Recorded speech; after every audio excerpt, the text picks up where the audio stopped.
Good morning students. આજે આપણે discussion કરી રહ્યા છીએ ચેપ્ટર નંબર 4ના એક્ઝામ્પલ્સનું. લેટ્સ આપણી પાસે છે એક્ઝામ્પલ નંબર ફર્સ્ટ વન, કે જ્યાં આપણને ડેટા આપ્યો છે કે 8 સેન્ટીમીટર ત્રિજ્યા ધરાવતા અને આંટાઓની સંખ્યા આપણને આપી છે 100. એક વર્તુળાકાર ગૂંચળામાંથી 0.40 એમ્પિયર પ્રવાહ પસાર થાય છે. તો તેના કેન્દ્ર પર ચુંબકીય ક્ષેત્ર જે છે તેનું મૂલ્ય કેટલું હશે? તો સૌથી પહેલાં આપણે ડેટા જેટલો પણ આપણને આપ્યો છે એ ડેટા આપણે અલગ પાડી દઈએ. તો ત્રિજ્યા છે આપણી પાસે 8 સેન્ટીમીટર, એટલે ક્રોસ 10⁻⁻² મીટર્સ. આંટાઓની સંખ્યા છે n ઇઝ ઇક્વલ્સ ટુ 100 અને પ્રવાહ પસાર થઈ રહ્યો છે તેમાંથી 0.40 એમ્પિયર. તો તેના કેન્દ્ર પર ચુંબકીય ક્ષેત્રનું મૂલ્ય કેટલું? હવે તમને અહીંયા આગળ કોઈ અક્ષ પરથી કોઈક લંબ અંતરે અથવા તો અક્ષથી અમુક અંતરે, એટલે કે વિષુવવૃત્ત અને અક્ષ બંનેમાંથી તમે કોઈ પણ સમીકરણ વાપરી શકો છો. અને સાથે સાથે આપણે બીજું પણ એવું વિચારી શકીએ કે ભાઈ અહીંયા વર્તુળમય રિંગ છે તેના કેન્દ્ર પર ચુંબકીય ક્ષેત્ર વાપર્યું છે. તો આપણે ભૂતકાળમાં વાત કરી ચૂક્યા છે કે સૂત્ર જે છે એને હું કોઈક સિમ્પલ સ્વરૂપમાં રૂપાંતરિત કરી દઉં. μ0I divide by 4πr multiply by 2nπ, અથવા આપણે આને જે વાત કરતા હતા એને કહેતા હતા આપણે ખૂણો. તો આ જ સૂત્ર જે છે એને આપણે અહીંયા ઉપયોગ કરીએ છીએ. આપણે બધા જાણીએ છીએ કે ડેટામાં આપણને આપેલું હોય કે નહીં આપેલું હોય, આપણે વાત કરીએ છીએ 4π ક્રોસ 10⁻⁻⁷, જે આપણી કિંમત જે છે એ μ0ની છે. તો ડેટામાં આપણે મૂકતા જઈએ તો આપણને કિંમતો મળે છે. b is equals to 4π cross 10⁻⁻⁷, પ્રવાહની કિંમત છે 0.40 એમ્પિયર, મલ્ટીપ્લાય બાય 2, આંટાઓની સંખ્યા છે 100, ઇન્ટુ પાઈ, ડિવાઈડ બાય આપણી પાસે બનશે 4π અને ત્રિજ્યા જે છે એને આપણે લખીએ છીએ 8 ક્રોસ 10⁻⁻². તો વિદ્યાર્થી મિત્રો, આપણી પાસે કેલ્ક્યુલેટર અવેલેબલ છે અને આપણે કેલ્ક્યુલેટર જે છે તેનાથી ડેટા જે છે તેની કિંમતો જે છે કેલ્ક્યુલેશન કરતા જઈએ. તો 4π ક્રોસ 10⁻⁷, 0.40 એટલે 0.4, ત્યારબાદ છે આપણી પાસે 2π અને ત્યારબાદ છે 100 ડિવાઈડ બાય 4πr. તો આપણી પાસે મળશે 3.14 ક્રોસ 10⁻⁻7 ટેસ્લા. તો વિદ્યાર્થી મિત્રો, આ આપણી થઈ ગઈ છે કિંમત, જેને કહેવામાં આવે છે કેન્દ્ર પરનું ચુંબકીય ક્ષેત્ર. મેં કીધું એ પ્રમાણે આ સૂત્ર જે છે એ આપણી પાસે વર્તુળમય રિંગ હોય અને સર્ક્યુલર કોઇલ હોય તો આપણે લોકો આવી વાત કરી ચૂક્યા છે થિયરીમાં કે આપણી પાસે આવી રીતે પ્રવાહ પસાર થતો હશે, પ્રવાહ દાખલ થાય છે અને પ્રવાહ બહાર નીકળે છે. તો તેના માટેનું સૂત્ર જે છે તે આપણે μ0I/4πr ઇન્ટુ ખૂણો સૂત્રથી કામ ચલાવ્યું હતું. અને બીજું પણ એક આપણી પાસે સૂત્ર છે કે જેને આપણે વિચારીએ છીએ કે કોઈ અક્ષથી અમુક અંતરે આવી રીતે ચુંબકીય ક્ષેત્ર રચાતું હશે. તો એના કિસ્સાઓની ચર્ચા કરી હતી આપણે. તો બંનેમાંથી કોઈ પણ સૂત્ર તમે વાપરો છો, સૂત્ર કોમન જ બને છે. ત્યારબાદ છે આપણી પાસે એક સીધા લાંબા તારમાંથી 35 એમ્પિયરનો પ્રવાહ વહે છે અને તેમાંથી પ્રવાહનું મૂલ્ય છે આપણી પાસે 35 એમ્પિયર. ત્યાંથી 20 સેન્ટીમીટર અંતરે, એટલે એને આપણે કહી શકીએ લંબ અંતરે, ચુંબકીય ક્ષેત્ર જે છે તેનું મૂલ્ય કેટલું હશે? તો સૌથી પહેલાં ડેટા લખતા જઈએ. I is equals two 35 ampere અને સાથે સાથે તારથી આપણું લંબ અંતર જે છે એને આપણે નામ આપી દઈએ છીએ R is equals two 20 centimetre, એટલે આપણને મળશે 0.2 મીટર્સ. હવે અહીંયા આપણે સૂત્ર જે છે કોઈ સીધા લાંબા તારમાંથી, તો આપણે સૂત્ર આપણને ખબર છે કે ભાઈ B ઇઝ ઇક્વલ્સ ટુ કોઈ સુવાહક તાર અથવા સમાંતર તાર હોય એના માટેનું આપણે પ્રવાહધારિત તાર માટેનું સૂત્ર લઈ આવ્યા હતા μ0I/4πa. અહીંયા આપણે R લખીશું જે આપણું અંતર છે અથવા ત્રિજ્યા છે, અને સાઇન 5:1 પ્લસ સાઇન 5:2, જ્યાં લખીએ છીએ 5:1 ઇક્વલ્સ ટુ 5:2 ઇક્વલ્સ ટુ π/2. તો આપણને ખબર છે 5 sin 90 sin 91 is equals two આપણને સૂત્ર મળશે μ0I ડિવાઈડ બાય 4π. આપણે અંતર લીધેલું છે એ R છે એટલે આપણે લખીએ છીએ R મલ્ટીપ્લાય બાય 2.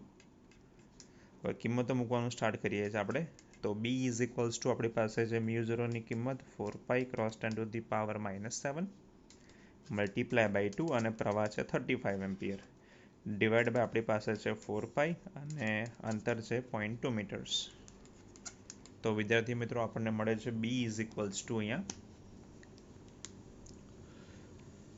3.5 ક્રોસ 10⁻⁻5 ટેસ્લાસ. તો એ કેલ્ક્યુલેશન તમે જોઈ શકો છો, 4 કેન્સલ થાય છે, 2/0.2 છે અને 35 છે. તો આપણી પાસે અહીંયા જે પણ ડેટા રહેશે એ 3.5ની અથવા તો 35ની સરાઉન્ડિંગમાં જ રહેશે. એટલે જ્યારે પણ તમે એક્ઝામ્પલ્સ કરો ત્યારે શક્ય હોય ત્યાં સુધી પ્રેઝન્સ ઓફ માઇન્ડનો ઉપયોગ કરીએ તો આપણો કેલ્ક્યુલેશન સૌથી ફાસ્ટ બને. ઇવન મોટાભાગના કેલ્ક્યુલેશન્સ જેટલા પણ છે આપણી ટેક્સ્ટ બુકના કે કોઈ પણ, એમાં તમે સૌથી પહેલાં ટ્રાય કરશો તો તમારી કોમ્પિટિટિવ એક્ઝામ માટેની બી ભેગા પ્રિપેરેશન થતી રહેશે. ત્યારબાદ આપણે કરી રહ્યા છીએ એક્ઝામ્પલ નંબર 3. એક્ઝામ્પલ નંબર 3 જે છે એમાં આપણે ડેટાની વાત કરીએ તો ડેટા આપણને એવું કીધેલું છે કે કોઈ સમક્ષિતિજ સમતલમાં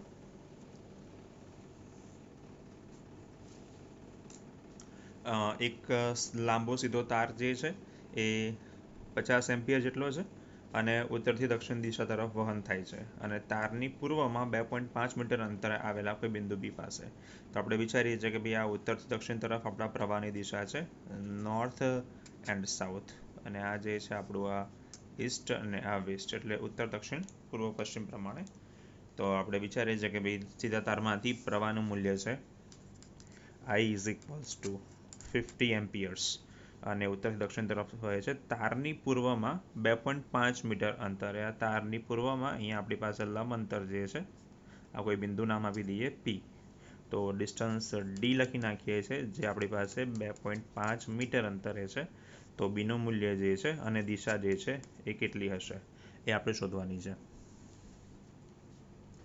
તો અહીંયા આપણે વિચારીએ કે આપણું જે સૂત્ર જે છે એ આપણે વાત કરી ચૂક્યા એ પ્રમાણે B is equals to μ0 divide by 4π into R into લખી નાખું છું હું ડાયરેક્ટલી 2i, કારણ કે અહીંયા જો આપણે એને થીટા સ્વરૂપે બતાવીએ તો થીટા બરાબર આપણને બંને બાજુ મળે છે અહીંયા આગળ અને અહીંયા, અથવા cos થીટા લખશો તો તમે લોકો લખી શકો છો cos 0. તો અહીંયા cos સાથેના કિંમતો જે છે એ કિંમતો કોઈ પણ બનતી નથી. જ્યારે સાઇન સાથેની કિંમતો તમે વિચારો છો તો π/2 લખીએ છીએ. તો આપણને મળે છે ડાયરેક્ટ સૂત્ર, કિંમતો મૂકતા જઈએ. B ઇઝ ઇક્વલ્સ ટુ આપણી કિંમત છે μ0ની કિંમત 4π ક્રોસ 10⁻⁻7 2 મલ્ટીપ્લાય બાય 50 ઇન્ટુ 4π અને ડિસ્ટન્સ આપણે લોકોએ લખેલું છે જેને આપણે D અથવા તો R કહી દઈએ, તો જેની કિંમત છે 2.5 4π દેન આપણી પાસે છે 50 એટલે 100, એટલે આપણને મળશે B is equals two 4 cross 10⁻⁻6 tesla. હવે તમે ક્વેશ્ચન પર ફોકસ કરી શકો છો અને ક્વેશ્ચનમાં આપણને એવું કહે છે કે અહીંયા દિશા જે છે એ કઈ તરફની હશે, બરાબર છે. તો વાયરની લંબાઈ જે છે, વાયર જે છે ત્યાંથી 2.5 મીટર જે છે એ અંતરે આપણી પાસે ચુંબકીય ક્ષેત્ર મળે છે. તો આપણે એવું વિચાર લઈએ કે ભાઈ આ જે છે એના માટે ચુંબકીય ક્ષેત્ર જે છે એ કઈ તરફનું હશે. તો આપણે એવું કહી શકીએ કે ભાઈ મેક્સવેલ જે છે એનો અંગૂઠાનો નિયમ વાપરી લઈએ. તો પ્રવાહની દિશાના આધારે તમે કહી શકો છો કે ભાઈ આ જે છે ચુંબકીય ક્ષેત્ર જે છે એ વર્ટિકલ એટલે સીધી દિશામાં હશે, પરંતુ કઈ તરફનું, તો કે ઉપર તરફનું. તો આપણે અહીંયા મેક્સવેલનો અંગૂઠાનો નિયમ એપ્લાય કરી દઈએ, બરાબર છે. તો ઉધ્વ દિશા તરફ, બરાબર છે. તો આ જે છે એને આપણે કહી શકીએ કે ભાઈ ઉધ્વ દિશા તરફ અને ઉપર તરફનું હશે. તો આપણે આવી રીતે મેક્સવેલના અંગૂઠાના નિયમના આધારે અથવા તો તમે કહી શકો છો સ્ક્રૂના નિયમના આધારે એનું ચુંબકીય ક્ષેત્ર જે છે એ તમે મેળવી શકો છો. ત્યારબાદ આપણી પાસે ડેટા જે છે એ ડેટામાં કંઈક સમથિંગ આવું આપ્યું છે 4.4 કે જ્યાં માથા ઉપરથી વીજળીનો તાર પસાર થાય છે. તો જે તારમાંથી પ્રવાહ આપણને આપ્યો છે I ઇઝ ઇક્વલ્સ ટુ 90 એમ્પિયર્સ, અને ત્યારબાદ કીધું છે વિદ્યુત પ્રવાહ જે છે પૂર્વથી પશ્ચિમ દિશામાં વહે છે. એટલે પહેલાં દાખલા કરતાં થોડુંક અલગ વસ્તુ આવી. તો એને આપણે કહીએ છીએ આ નોર્થ, સાઉથ, આ ઈસ્ટ અને આ વેસ્ટ. તો પૂર્વથી પશ્ચિમ તરફ છે.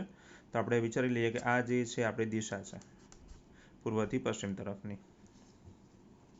તો તારમાંથી 1.5 મીટર નીચે તરફ, તારમાંથી 1.5 મીટર નીચે તરફ, તો આ જે ડિસ્ટન્સ જે છે આપણું એ આપણે આવી રીતે કનેક્ટ કરી દઈએ ઉપરના એક્ઝામ્પલ્સની જેમ જ.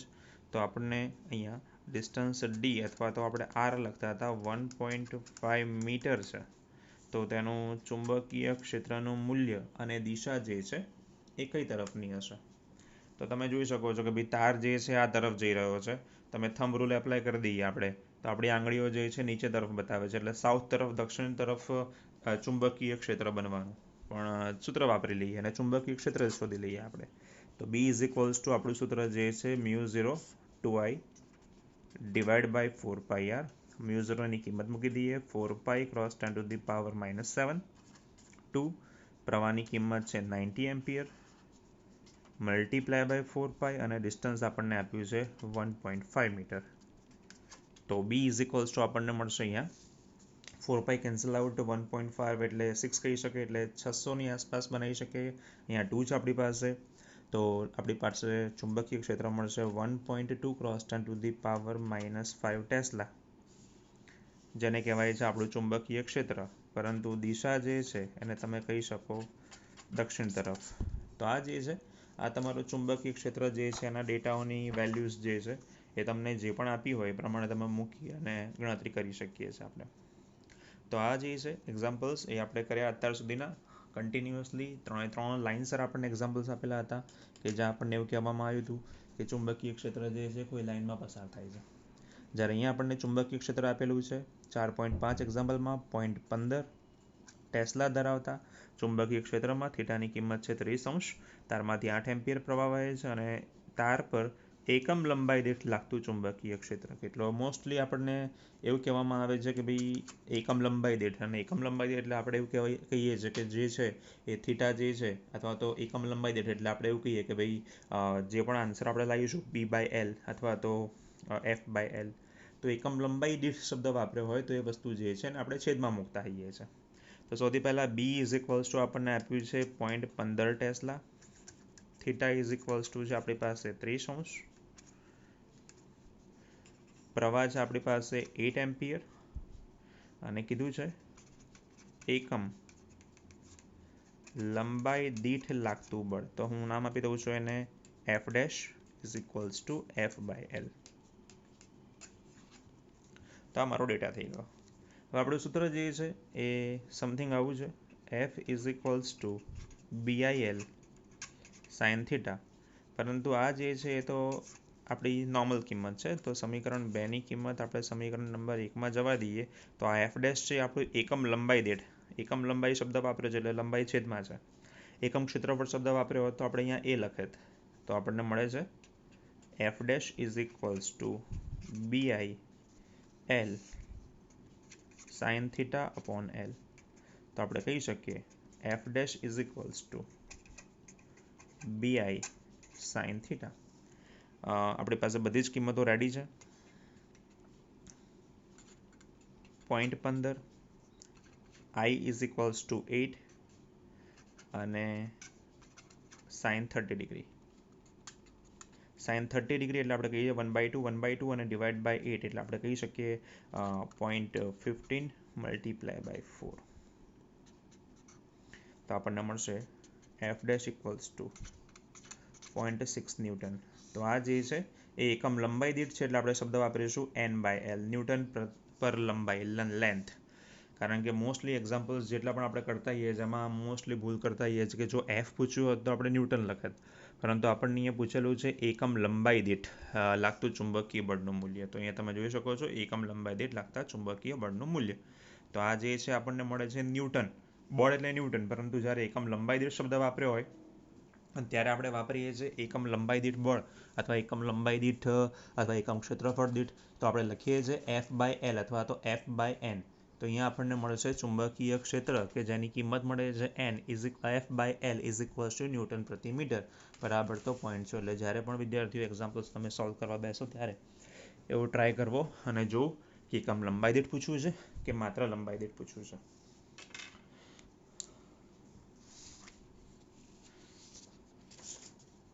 ત્યારબાદ વિદ્યાર્થીઓ આપણી પાસે છે એક્ઝામ્પલ નંબર 4.6.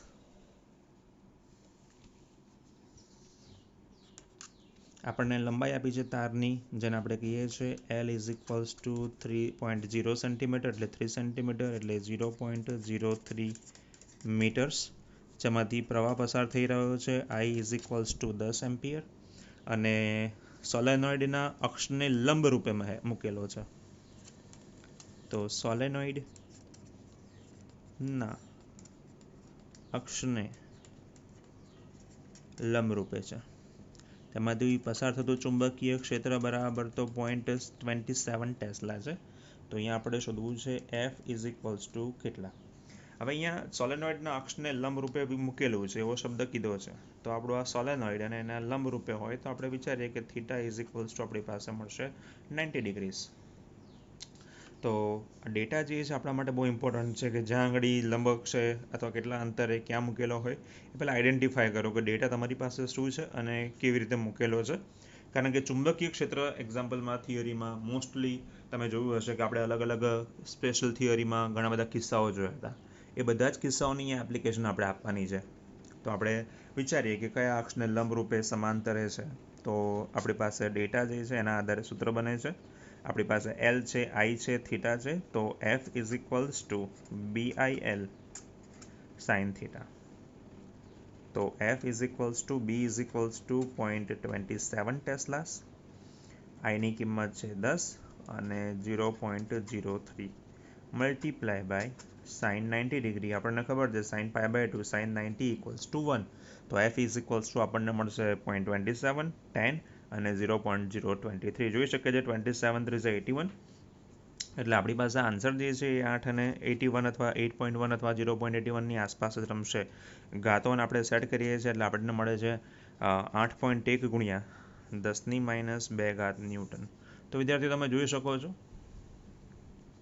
કે આ જે છે એ તમારા ચુંબકીય ક્ષેત્રના આધારે સોલેનોઇડના અક્ષને લંબરૂપે કેટલું બળ મળશે એ એફ છે. હવે તમને એવું થાય કે મારે ડિરેક્શન શોધવી છે આ બળની, તો તમે ફ્લેમિંગના નિયમના આધારે ડાબા હાથના અંગૂઠાના નિયમના આધારે અથવા લેફ્ટ હેન્ડ રૂલ પ્રમાણે આપણે લખી શકીએ કે ભાઈ ફ્લેમિંગ્સ રૂલ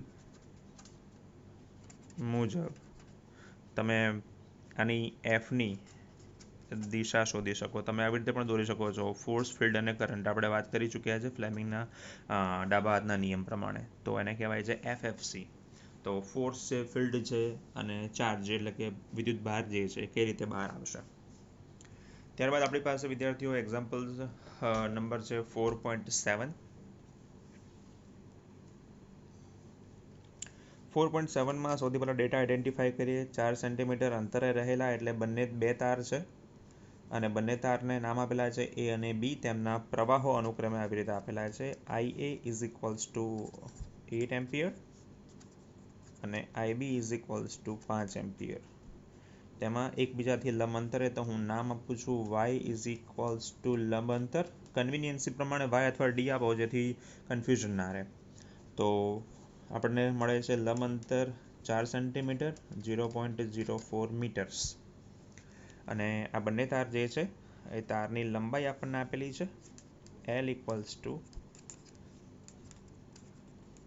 તારની લંબાઈ ઇઝ ઇક્વલ્સ ટુ 10 સેન્ટીમીટર એટલે આપણે લખી શકીએ 0.1 મીટર્સ.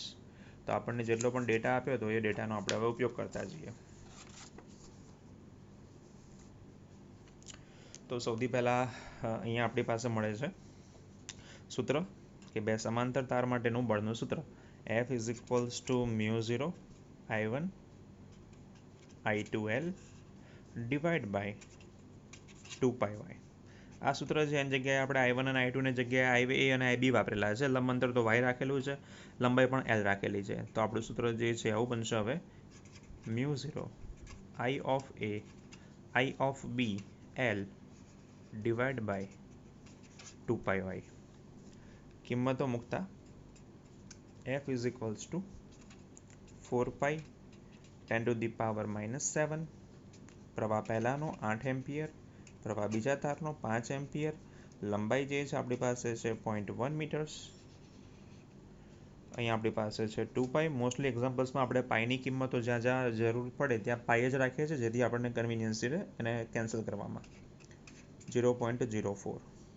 તો તમે જોઈ શકો છો અહીંયા 2π 2 એટલે 2, અહીંયા 8 5 40 એટલે અહીંયા 4 કેન્સલ થાય એવા છે. તો આપણને મળશે 2 × 10⁻⁻5 ન્યૂટન.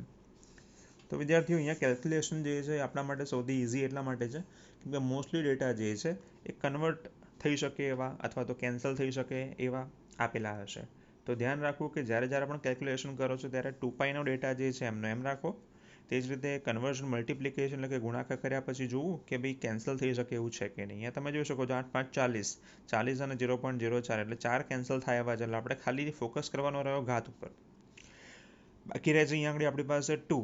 તો આ જે છે કન્વર્ઝન જે છે એને આપણે આવી રીતે ધ્યાનમાં રાખીએ છીએ. તો જ્યારે પણ આપણે એક્ઝામ્પલ આપણને ચેપ્ટર નંબર 4માં આપેલા હોય ત્યારે આપણે એવો ટ્રાય કરીશું કે ડેટા જે છે આપણો 4 જે છે પાઈ છે 2 પાઈ છે એ એમાં ને એમાં રહે. તે જ રીતે ચેપ્ટર નંબર 1માં આપણે એવો ટ્રાય કરીશું કે જ્યારે ઘાતો છે 10ની, જ્યારે f બરાબર k q1 q2 ભાગ્યા r² આવું આપેલું હોય ત્યારે આપણે ઘાતો જે છે એને એવા કન્વર્ટ કરીએ કે સૌથી પહેલાં આપણે 10ની ઘાતોને સેટ કરીએ. વર્ગમૂળમાં હોય ત્યારે ઘાતો બેકી રાખીએ, ઘનમૂળમાં હોય તો 3 વડે ભાગી શકાય એવી હોવી જોઈએ. તો આ જે છે નાની વસ્તુઓ છે જે તમે કેલ્ક્યુલેશન દરમિયાન ધ્યાનમાં રાખી શકો છો. આગળ વધીએ. Example number 4.8. 4.88 નંબરના એક્ઝામ્પલ્સમાં આપણને ડેટા આપેલો છે અને એ ડેટા પ્રમાણે આપણને એવું કીધું છે કે ભાઈ ક્લોઝલી વાઉન્ડ સોલેનોઇડ છે, એટલે કે ખૂબ જ નાનો 80 સેન્ટીમીટર લંબાઈનો સોલેનોઇડ આપણી પાસે છે. તો લખીએ છીએ L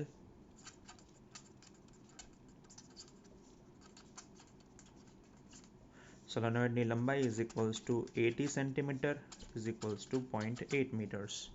ત્યારબાદ આપણને કીધું છે તો આના 5 લેયર છે. આ સોલેનોઇડના પાસેના 400 આંટાવાળા n ઇઝ ઇક્વલ્સ ટુ 400 આંટાના 5 સ્તરો છે. તો સૌથી પહેલાં આપણે લોકો આવા 400 આંટા અને 5 સ્તર તો આપણે એને કન્વર્ટ કરી નાખીએ. સૌથી પહેલાં capital N is equals to 5 multiply by 400 તો આપણને મળે છે n ઇઝ ઇક્વલ્સ ટુ 2000. હવે એને તમે ડાયરેક્ટ કન્વર્ટ કરી નાખીએ આપણે n is equals two capital N ભાગ્યા L, જ્યાં કેપિટલ Nની કિંમત છે 2000 અને Lની કિંમત છે 0.8 મીટર્સ. તો આટલું કન્વર્ટ કરવાથી આપણને ફાયદો રહેશે કે જ્યારે જરૂર પડશે ત્યારે સીધું આપણે એનું કન્વર્ઝન પ્લેસ કરી શકીએ છીએ. તો એકમ લંબાઈ દીઠ આંટાઓની સંખ્યા આપણને કીધું છે કે જો એનો વ્યાસ જે છે એ 1.8 મીટર છે, 1.8 સેન્ટીમીટર, એટલે આપણે લખીએ છીએ 1.8 ક્રોસ 10⁻⁻² મીટર. એટલે લખી શકીએ ત્રિજ્યાની જરૂર પડશે r ઇઝ ઇક્વલ્સ ટુ આપણે લખીએ છીએ અહીંયા આગળ 0.9 ક્રોસ 10⁻⁻² મીટર્સ. હવે આ બધો ડેટા આપણી પાસે અવેલેબલ છે. તો સૂત્ર આપણી પાસે છે B is equals to μ0 ni, કારણ કે સોલેનોઇડ અને ટોરોઇડ માટે આપણી પાસે એક જ સૂત્ર અવેલેબલ છે. આપણે લખેલું છે જેને small n is equals two capital N ભાગ્યા N લખતા, તો આવું પણ લખી શકો B is equals to μ0 capital N ભાગ્યા L ઇન્ટુ I. તો હવે કિંમતો મૂકતા જઈએ તો 4 pi 10⁻⁻7 multiply by 2000 divide by 0.8 અને પ્રવાહ આપણી પાસે આપેલો છે 8 એમ્પિયર. ફરી એકવાર 8.1 2000 છે, 4 પાઈ છે, તો કન્વર્ઝન આપણા માટે ઇઝી છે. તો આપણને મળે છે 2.5 ક્રોસ 10⁻⁻² ટેસ્લા. આમ જોવા જઈએ તો 2.512ની આસપાસ આપણને આન્સર મળશે, પરંતુ આપણે લોકો એને રાઉન્ડ ઓફ કરી નાખ્યા છે. તો આપણને મળે છે ચુંબકીય ક્ષેત્ર B is equals two 2.5 cross 10⁻⁻² tesla. વિદ્યાર્થીઓ, તમે જ્યારે પણ થિયરી પ્રોપર શીખો છો ત્યારે તેના ફોર્મ્યુલા પણ ભેગા યાદ રાખો. ફોર્મ્યુલા યાદ રાખવાથી આપણું કામ જેટલું ફાસ્ટ થઈ શકે એટલું આપણે અહીંયા એપ્લાય કરી શકીએ છીએ. એટલે કેલ્ક્યુલેશન દરમિયાન, એક્ઝામ્પલ દરમિયાન ફ્રિકવન્ટલી આપણે ફોર્મ્યુલાઝ જે છે એ તૈયાર કરવા જોઈએ. હવે આપણને આવું સમથિંગ આપ્યું છે કે સૌથી પહેલાં લંબાઈ આપી છે 10 સેન્ટીમીટર બાજુવાળું, એટલે લખીએ છીએ 0.1 મીટર. ચોરસ છે એટલે ક્ષેત્રફળ કહી શકીએ L², જેને લખી શકો તમે 0.1² મીટર સ્ક્વેર. તેમાંથી પ્રવાહ આપણને આપ્યો છે I is equals to 12 ampere. ગૂંચળું જે છે શિરોલંબ દિશામાં લટકાવેલું છે અને ગૂંચળાના સમતલનો લંબ, તો ડેટામાં લખીએ ગૂંચળું શિરોલંબ લટકાવતા. હવે ગૂંચળું શિરોલંબ દિશામાં લટકાવેલું છે એવું આપણને આપ્યો છે ડેટા. ગૂંચળાના સમતલને લંબ ચુંબકીય ક્ષેત્ર B is equals to 0.80 tesla. ગૂંચળાના સમતલને લંબ. તમે આ જેટલા પણ ડેટા આપણને આપેલા હોય અને જે થિયરી પોઈન્ટ ઓફ વ્યૂ તમે જોવા જાઓ તો તમે વિદ્યુત પ્રવાહના આધારે ચુંબકીય ક્ષેત્રની દિશા પણ ચેક કરી શકો છો. તો આ ડેટા આપણને જે આપે છે એ ડેટા થિયરીના રિલેટેડ ચુંબકીય ક્ષેત્ર કઈ દિશામાં છે એનો ડેટા આપણને રજૂઆત કરે છે. તો થીટા ઇઝ ઇક્વલ્સ ટુ 30° છે. તો ઉત્પન્ન થતું ટોર્ક ઇઝ ઇક્વલ્સ ટુ કેટલું?